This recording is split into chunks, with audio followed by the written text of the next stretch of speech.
قبل ما نبدأ ونتكلم عن مدرب الأهلي الجديد وعن الترشيحات وعن مين الأقرب ومين القريب إنه يمسك الأهلي والكلام ده كله، عايزين نسأل سؤال مهم. هو احنا ليه بقينا ننسى يا جدعان؟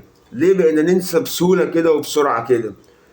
ليه بقى أي حد يرجع وأي حد يجي؟ من إمتى كان الكلام ده بيحصل؟ فين مبادئ الأهلي؟ فين المبادئ اللي كنا بنفتخر بيها السنين اللي فاتت؟ فين المبادئ اللي كانت بتميزنا احنا كنادي أهلي وكجمهور للنادي الأهلي؟ كفاية تنازلات، كفاية قرارات غريبة بتحصل الفترة اللي فاتت وبتتاخد الفترة اللي فاتت من مجلس الإدارة دوت. كفاية حاجات كتير ضاعت من مبادئ الأهلي في عهد مجلس الإدارة ده، في عهد الكابتن محمود الخطيب. كفاية طلع علينا الفترة اللي فاتت زي ايه؟ جس نبض. هما بيجس نبض يرموا لك الاسم عشان يشوفوا رد فعل الناس، وعلى اساس رد الفعل ده هياخدوا القرار. اسمع اللي بقول لك عليه بقى، اسمع اللي بقول لك عليه. اسم كابتن حسام البدري اترشح، بس كانت اترمت، رموا البالون او رموا القنبله عشان يشوفوا رد فعل الناس هيبقى ايه، وعلى اساس رد فعل الناس انا هبدا افكر. بس ازاي؟ قول لي انت ازاي حسام البدري يرجع؟ ده مش سبك وهرب مره ولا اتنين، ده مره واتنين وتلاته. اخرهم كانت موضوع بيراميدز. انت نسيتوا موضوع بيراميدز؟ نسيتوا ان اول واحد اتنقل كان من الاهلي للبيراميدز هو حسام البدري لما مسك رئيس بيراميدز؟ نسيتوا اللي حصل في الوقت ده من حسام البدري، وقت بقى اللي حصل في استاد السلام من الجمهور ومن الناس وي وي وي وي والمشاكل اللي كانت دايره ديت؟ ناس كتير قوي عارفه اللي حصل، الكل عارف اللي حصل. ولما سابك ومشي مش عارف راح السودان، ولما سابك ومش عارف راح فين ازاي يعني يا جدعان؟ ازاي؟ فين مبادئ الاهلي؟ خلاص يا باشا، انت رجع لي عصام الحضري يمسك مدرب حراس مرمى، رجع لي ابراهيم سعيد مش عارف مسكه ايه، رجع لي رمضان صبحي، رجع. ما خلاص بقى، ما خلاص. مجلس الاداره دوت من وجهه نظري، ماليش دعوه بحد، بقول لك من وجهه نظري انا يا باشا، عشان المركب تسير والمركب تكمل وانجح اسمي كرئيس مجلس اداره او كعضو مجلس اداره، ما يهمنيش مبادئ النادي. بمعنى ان الاهلي واقع دلوقتي، واقع. مشكله مدير فني، مشكله مدير فني. انا قلت لك قبل كده الاهلي محتاج مدير فني شخصيه اكتر من مدير فني عنده فنيات، دي من وجهه نظري. طب مين بقى اللي عنده شخصيه؟ حسام البدري. فانا اجيب حسام البدري واجي على مبادئ النادي علشان مصلحتي انا، ان الاهلي يرجع ياخد بطولات، وان الاهلي يرجع احقق ارقام قياسيه، ويتقال ان الارقام دي اتحققت في عهدي انا كمجلس اداره وكعهد رئيس مجلس الاداره. ليه؟ ما عندك هي من قله الاسامي، من قله اسامي ولاد النادي، وعندهم شخصيه برضو هتقعد تعد للصبح. عندك كابتن علي ماهر، هو كابتن علي ماهر شخصيا ضعيف؟ لا مش ضعيف. عندك محمد شوقي شخصيا ضعيف؟ لا مش ضعيف. عندك كابتن ربيع ياسين ضعيف الشخصيه؟ لا مش ضعيف الشخصيه. عندك هتقعد تعد الابناء النادي، ما فيش اكتر منهم ما شاء الله. بس كفايه تنازلات، وكفايه مبادئ بتضيع، وكفايه هيبه نادي بتروح. كفايه. فاحنا سكتنا على لعيبه كتير قوي ما كانش ينفع تخش، سكتنا وبقينا مجبرين علشان ندافع عن ده، عشان نقف ورا ظهري دوت، عشان نكون في ظهري دوت. ده سبب سكوت الجمهور. لكن انت عايز توصل لايه تاني؟ كل اللي انت فيه دوت واللي بيحصل الفتره دي دلوقتي 90% منه اداره، 90% منه انك ضيعت هيبه الاداره مع اللعيبه، ضيعت هيبه اسم النادي مع اللعيبه.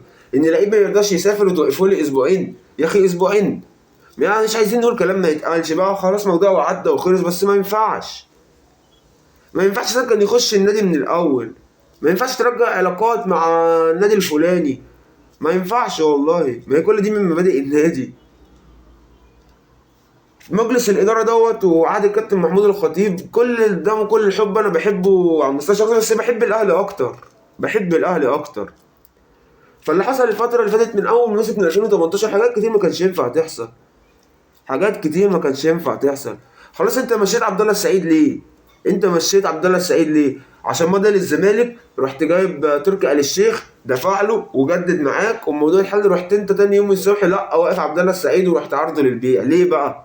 عشان في وقتها الجمهور سقف لك. يا باشا مبادئ النادي، انت مش عايز تلعب معايا ومضيت للزمالك، خلاص يا باشا انا جددت لك وهرميك علشان مبادئ الاهلي.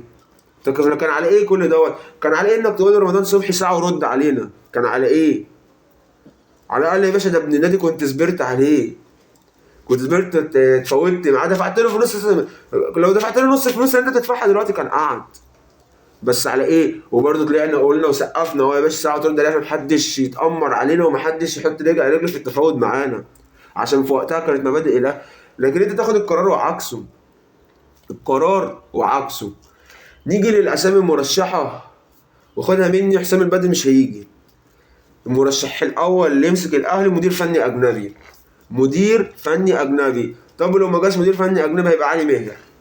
حسام البدري موجود بس كاخر اختيار ليه لو زنقت خالص. وخلي بالك علي ماهر مرشح انه يمسك بيراميدز، لان مدرب بيراميدز خلاص عقده بيخلص ومش هيجدد، بيقول لك رايح الدوري الاماراتي، الكلام اللي طول يعني. والاقرب انه يمسك بعدين علي ماهر، اقرب يمسك بيراميدز علي ماهر، ومرشح للاهلي في حاله مدير فني مصري.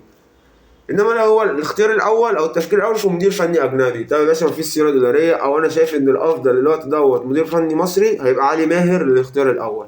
والجمهور الماتش اللي فات برضه بالمناسبه ديت، الجمهور استعجل وراح هاتف في المدرج حسام البدري خاين وجبان، في النادي الاهلي ملوش مكان.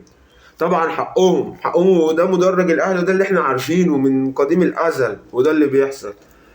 بس ما ينفعش ما يحصل مع مجلس الاداره دوت، ما ينفعش. هتقول لي ليه؟ هقول لك انت فاكر صالح مش ناسينه وامام مش عايزينه؟ برضه اتهدفت في المدرج، كنت موجود انا الماتش دوت، اتهدفت في المدرج، هوب مفيش بعدها لقينا امام عاشور جه. ومش بعيد في ناس بتاع المدرج، بس بقى اجباري عليك انك تدعمه، ولابس شيرت الاهلي خلاص اجباري يعني، مش عيبا في الناس اللي في المدرج او في الناس اللي على السوشيال ميديا، لا هو بقى اجباري، انت اتحطيت في امر الواقع، حطيت في الامر الواقع، انت راجل لابس شيرت الاهلي فانا مجبر ان انا ادعمه، مجبر ان انا ما اسيبوش للجمهور المنافس، ان انا ما اسلموش للجمهور المنافس عشان لبس شيرت الاهلي. انما ما ينفعش نستعجل، ما ينفعش يبقى شكلنا وحش، بس هو الصح اتعمل، بس ما ينفعش يحصل يعني، هو الصح بس مش في الوقت بتاع مجلس الاداره دوت. فاهم انا بكلمك في ايه؟ لان لو حسام البدري ما جاش ايه اللي هيحصل؟ هجيب غيره، يعني اي حد غيره يمسك الاهلي، اي حد. سيبك انت من ريبيرو اللي جبناه ومن يستروب دوت، دول على الله دول مش مدربين اصلا. كنت عارف وانا عارف وكل عارف ان الاهلي عنده اقوى لعيبه في افريقيا، مش في مصر، في افريقيا. عايزين مدير فني بيفهم، عنده شخصيه، يبقى مدير فني اكبر من اللعيبه وكلامه هو اللي يمشي عليه مش العكس. انت فاهم قصدي؟ لكن مش حسام بدري، ما كانش ينفع اصلا الاسم يترشح. والله اعلم بقى النقطه اللي هقول لك دي صح ولا غلط، بس كانت صدمه بالنسبه لي، والله اعلم يعني، انا ما اعرفش، انا سمعت ان اللي رشح اسمه حسام البدري كابتن سيد عبد الحفيظ. ازاي يا جدع؟ يعني لو الكلام ده صح، ازاي تيجي منك انت؟ ازاي تيجي منك انت كابتن سيد؟ احنا بنقول انت راجل معجون بميت الاهلي، ازاي؟ وعموما زي ما بقول لك، هي كانت بالونه بتترمي، يشوفوا رد فعل الجمهور، والله الجمهور هيبقى موافق. وبستغرب قوي يعني، انا بستغرب قوي لما اشوف كومنتات من الناس، ده حسام البدري يجي، هو ما ينفعش مع الاهلي غير حسام البدري. يا حبيبي هو مش موضوع ما ينفعش مع الاهلي عشان بطولاته والكلام ده، في حاجات اكبر من بطولاته، في حاجات اهم من كده بكتير. في حاجات بالنسبه لي انا يا عم، بالنسبه ل 90% من جمهور الاهلي يقول لك نفس الكلام. في حاجات اهم من اللي انا اكسب، واهم من البطولات، واهم من كده. في حاجه اسمها مبادئ النادي، كيان النادي، هيبه النادي. انا بالنسبه لي كل ده اهم من 1000 بطوله. هترجع حسام الحضري زي ما ترجع حسام الحضري مسكه مدرب حراس، ورجع رمضان صبحي بقى وتاسف لعبد الله. وبعدين مش اول مره تاسف، انت اتشتمت قبل كده والنادي اتشتم ونزلت بان ان انت اتصالحت مع فلان الفلاني. مش كده بقول لك المجلس دوت عمل حاجات كتير غلط وحاجات كتير ضد مبادئ النادي، وبدأ مصلحته الشخصيه ومصلحه الارقام القياسيه في عهده على مصلحه النادي وعلى مبادئ النادي. اسمع بقول لك ايه، النظام بقول لك مصلحه النادي مش بطولات بس. مصلحه النادي مش هناخد بطوله، مصلحه النادي مش ان انا ابقى عندي ميزانيه اكبر ميزانيه في مصر وفي افريقيا، مش دي مصلحه النادي. مش مصلحه النادي ان انا ابني فرع هنا وهنا، مش دي مصلحه النادي. من ضمن مصالح النادي كان مصلحه النادي الاولى بالنسبه لي، بالنسبه لمعظم جمهور الاهلي، مبادئ النادي وهيبه النادي واسم النادي الاهلي، ان الاسم النادي الاهلي يفضل فوق، محدش يقرب منه، ما يتهزش. فانا بقول لك الاقرب للاهلي مدير فني اجنبي، ده الكلام اللي طالع يعني. ولو ما جاش مدير فني اجنبي هيبقى مدير فني مصري، والاقرب هو علي ماهر. وحسام البدري ده اخر خيار خالص، اخر خيار، بالذات من بعد ما حصل من جمهور الاهلي والسوشيال ميديا والناس هاجمت وبتاع.